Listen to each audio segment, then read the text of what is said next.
Hi everyone. So today my name is Drew Verventra and I'm going to be doing an architectural analysis of Fremont City Hall in Fremont, California. So the entrance looks like this. We see that there are two buildings to the side here, symmetrically. There are two lanterns coming like this, and there are lanterns going down the way as well. It's very tree-lined. Shrubs and bushes line everything.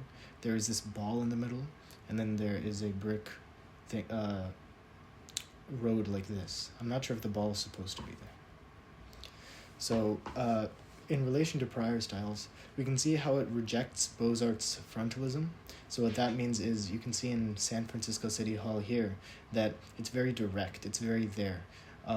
It's right on the street level.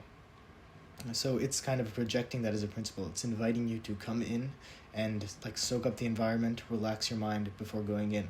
That's also a principle used in Japanese tea gardens called roji, where you have to just take a walk in a garden to clear your mind before going to the tea garden. So there's something similar going on here in relation to our federal courts.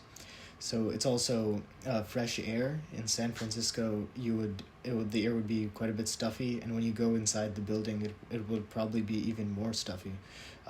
So in relation to the 1950s, an architecture like this would bring a lot of fresh air to the environment. You can also see we have a lot of glass here, where in San Francisco City Hall, there's comparatively much less glass, so that connects the outside, drawing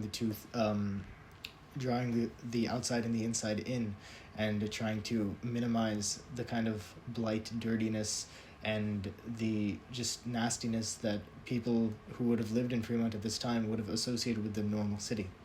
The shaded avenue, however, still shelters the person who's walking inside, giving them shade, and giving them an opportunity to clear their mind.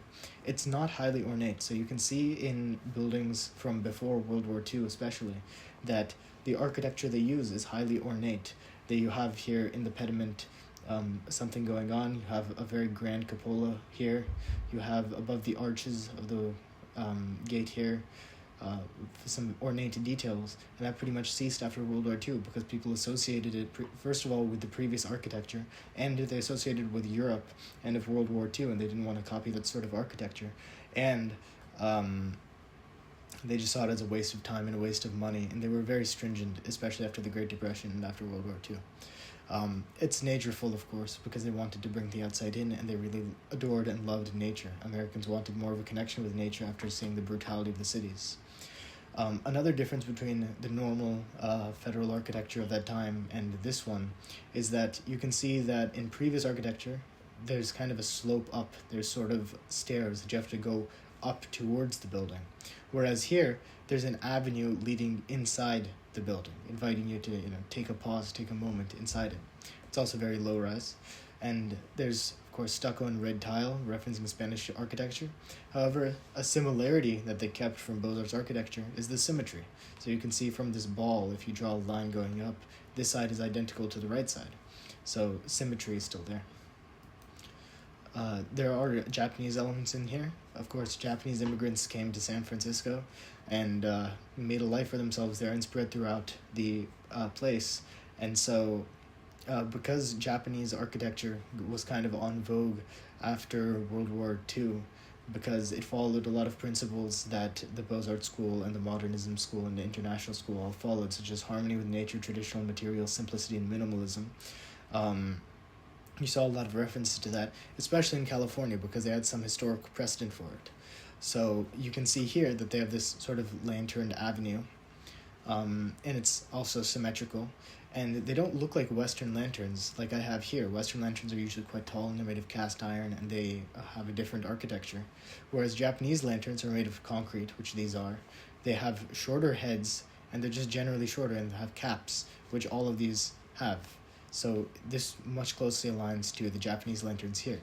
Also, in some of California's suburbs, you can see that the roofs, such as this, have more of a Japanese design than roofs like these, which were in Cleveland, Ohio, Parma, Ohio. So you can see this sort of Japanese difference here, because, of course, Cleveland has barely any precedent for Japanese architecture, whereas California has quite a bit. Finally, brutalism. So brutalism became popular in America after World War II, and it was a style of power, and it replaced neoclassical and Beaux-Arts architecture. This is old City Hall. And of course, you can see the Spanish features in the red tiles here, the white stucco architecture, the two things like this, and the precedent for that is the California missions, because Fremont, California was based after Mission San Jose in downtown Fremont, California. And you can see a lot of Spanish architecture. So you have the modernist idea and of like bringing the outside in and such, the Beaux-Arts idea of symmetry, the Japanese idea of like in these lanterns and like nature and harmony and all that. And you can have the just regular old, all of that. And there's still this ball in the middle. That's Fremont City Hall.